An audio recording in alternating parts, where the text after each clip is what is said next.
Amber, and I am not sure on this lip colour, but it satisfies me how it matches my bralette, so for now we're just going to go with it. I might be editing this video and be like, Amber, what were you doing with that vampy lip? But we're going to go with it for now. So, hey, it is Amber, like I literally just said. Today I'm going to be filming my second of my Amber Advice series, and this is on relationships. Now, if this is the first time you are seeing my face, I have done one other ones of these, which was a boy talk, so I will link that in the description below. And if this is the first time you are seeing my face, that means that you wouldn't be involved in the type of questions that were asked for this, but I always ask on my Instagram and my Snapchat, which is always in the description below. So if you want to be involved and ask questions that will come into this video, then my social medias are in the description. So as I said, today I'm going to be doing a Amber Advice on relationships. I got you guys to ask me questions, and I actually got quite a few questions on relationships, so thank you guys so much for being active. I would just like to point out that by no means am I a pro in the relationship category sense sort of thing. I would consider myself to have only had one proper relationship, but from experience with other people's relationships and that one relationship, I am gonna do this video. Okay, so the first question is, if you have a fight with your boyfriend only once in a while, is it good for your relationship to grow? Also, I love your channel. I love your channel so much. Heart. Thank you so much. And in my opinion, as long as it's once in a while, because you did say only once in a while, I think that is good for a relationship to grow, because arguments are the way that you find out things about people. If you don't argue, they'll never know things that bother you. For example, your boyfriend might say something that really frustrates you, and if you kept it to yourself and didn't kick up a fuss, they do it again. But if you kicked up a fuss and like let them know, and maybe you might have had an argument or a disagreement about it, but if they then know that it bothers you, more than likely it won't happen again, unless your boyfriend's just completely disrespectful and just brings up what they know you don't like. I like this girl and she acts as if she really likes me, but she's got a boyfriend. I've been in a similar situation where I thought a boy really liked me, but he was in a relationship.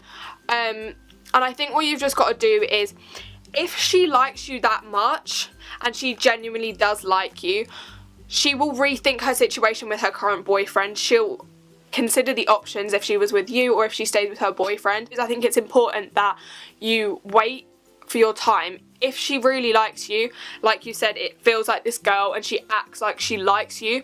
If she does, trust me, being a girl, she'll do something about it. Like, feelings and that sort of thing can't just be contained all the time. If she likes you, she will talk to you about it, and she'll talk to her boyfriend about it. And yeah, it's between her and her boyfriend. I personally wouldn't intervene. So the next question is, I don't know how to word this, or even if it works for the video, but how do you tell a close friend without upsetting her that her relationship with her boyfriend isn't healthy because she can't see it when some of her close friends can? This is actually such a hard situation, because me and a lot of my other friends have been in this exact situation where we could see one of our friends and her boyfriend just wasn't healthy, but she was blinded to it. Like, she couldn't see that that he wasn't good for her, and he kept going back. And to be honest, from experience, there's only so much you can tell her.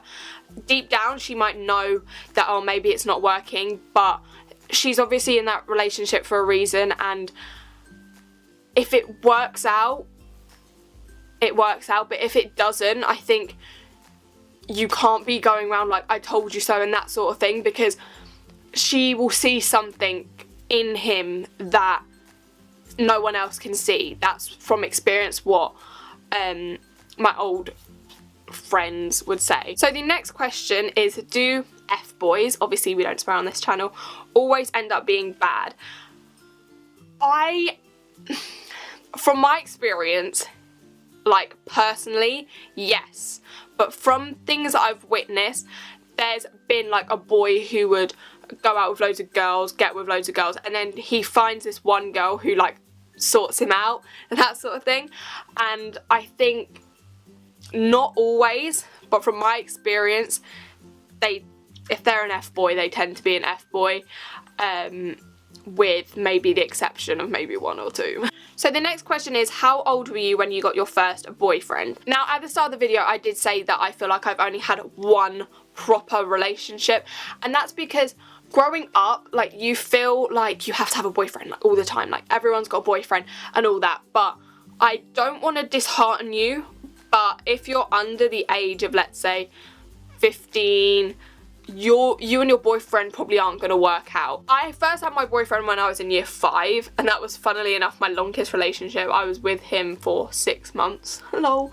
But my first proper boyfriend who I'd actually consider, like, as a boyfriend, like, we'd go out together and that sort of thing, like, when you genuinely do what boyfriend and girlfriend do, I got in year 10. I'd say he was my first, like, proper boyfriend, and all the ones before that were kind of just, like, ones for the sake of it, like, oh, I think I have a crush, let's go out, that sort of thing. But the actual act of being a boyfriend and going out and doing stuff and that sort of thing, my first boyfriend was in year 10, which makes me, how old does that make me? 15. I was 15 when I started going out with my first proper boyfriend. So the next question, I kind of don't know how to answer, but it says, how do you keep out of the friend zone? To be honest, I think that question's so hard because certain people just have a tendency of putting people in the friend zone, no matter, like, what you do. Like, all my close friends that are boys, I've kind of, like, put into the friend zone. Like, not that they'd want anything more, but I've kind of, like, always only considered them as friends and that sort of thing. And that's just me. Like, it's my tendency, and I can't help but put them in the friend zone. Like, if I don't, like, fancy them, I'll just be like, yeah, best friends, that sort of thing. I feel like it depends on the type of person, because the type of person, it might be what you do that makes you go into the friend zone, or it might be that specific person just friend zones everyone because they're either scared of a relationship or that sort of thing. Like, people put other people in the friend zone for God knows what reason, but yeah, sorry if that didn't help at all, but from my experience, that's kind of what. So next is, how do I have a relationship with no strings attached? I think this is a hard one because, again, it depends on the type of person you're with. In my opinion, I would, especially at my age, there is a lot expected with boyfriends and relationships, and when you're in a relationship, the way you should act, the things you should do. And I think that's why a lot of people at my age are kind of like, don't want to get into a relationship because of all the expectations. And I think it's important not to get in a relationship just for the point of a relationship. I think you should be boyfriend and girlfriend, or boyfriend and boyfriend, or girlfriend and girlfriend, whatever floats your boat, doesn't matter, for a reason, like, because you genuinely like that person. And if you genuinely like that person, generally, if they, like, really like you back, there aren't always strings attached, because they respect you and they understand what you want out of the relationship. And if you are close enough to have a relationship, you kind of get what each other want out of the relationship. And if, for example, the boyfriend wants something that the girlfriend doesn't want, it's kind of, is that relationship going to work? Because you have to have a mutual understanding within the relationship. So I think before even getting into a relationship, you have to establish why you would want to get in a relationship, the type of person you're getting into a relationship with, in order to get no strings attached. Now, the next question is one that I can definitely talk about because it is I've experienced it firsthand. So it said, what should I do if my boyfriend tried to stop me being mates with one of my close friends who's a boy? This has happened to me a lot because obviously I'm really, really close friends with Will, and some people have an issue with that. Like, I don't get why, because me and Will have been friends since reception. So what year are we in now? 12. We've been friends for 11 years. So, and I don't know, some people had an issue with that. Now, I talked about in my boy talk video about how you have to weigh out the options between friends and boyfriends, and whether that's a girlfriend, like a female best friend, or a male best friend, the thing still stands. Like, they're still a really close friend, and it's still like a bond of friendship sort of thing. So you have to consider is a friendship or a relationship going to last longer? And more than likely it is the friendship. So if you are really close with this boy who's your, like, one of your best friends, I would say stand by him. And your boyfriend, if they genuinely liked you, which is what worked out for me, they'll kind of just, although they don't want to get along with him and kind of accept it, they'll accept it and get along with it and just kind of deal with it. But if they don't, rethink your boyfriend. I know that sounds so harsh, but you have to bear in mind that a boyfriend or girlfriend should be willing to make sacrifices for each other. And, like, without sounding deep, like, trust is a big thing in a relationship. And if you're telling your boyfriend that you're just friends, your boyfriend should have that trust and be like, okay, they're just friends. And if he doesn't have that trust and he's kind of like, well, I don't want you being friends with him, you shouldn't have to sacrifice a friendship for the sake of a relationship. Final question is, if you're gay and you love a boy that loves a girl, what do you do? To be quite honest, I have no idea. Like, I've never been in this situation. I've never met anyone or had any of my friends be in this situation. But if it was me, it's so hard because there's so many mixed opinions about people being gay and everything, especially at our young age. Like, so many people are like, oh, he's gay and that sort of thing, which grinds my gears, but it's kind of what happens and you shouldn't have to accept it, but it is just something that happens. I would say if he loves a girl, this is going to be so hard, but if you know for a fact that he's not gay and he's, like, not bisexual or anything like that, it's not going to happen. And I know that that's probably so hard for you, and believe me, I know, like, moving on and that sort of thing from certain people is so hard, but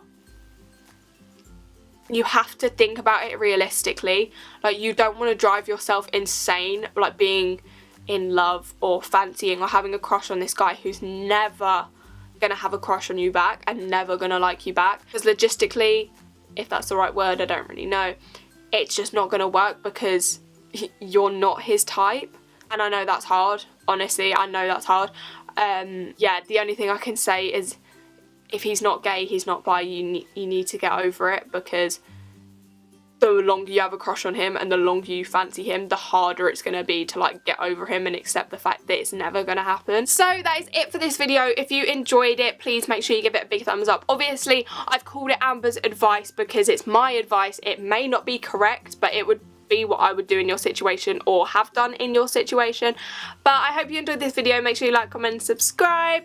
And yeah, as I said, I'm active on my Instagram and my Snapchat, so follow me on both of those, add me on both of those, and you can be more involved in these type of videos. Like, if you do need advice on a certain situation, even if I don't upload it as a video, you can still talk to me about it and I will try and help you as much as I can.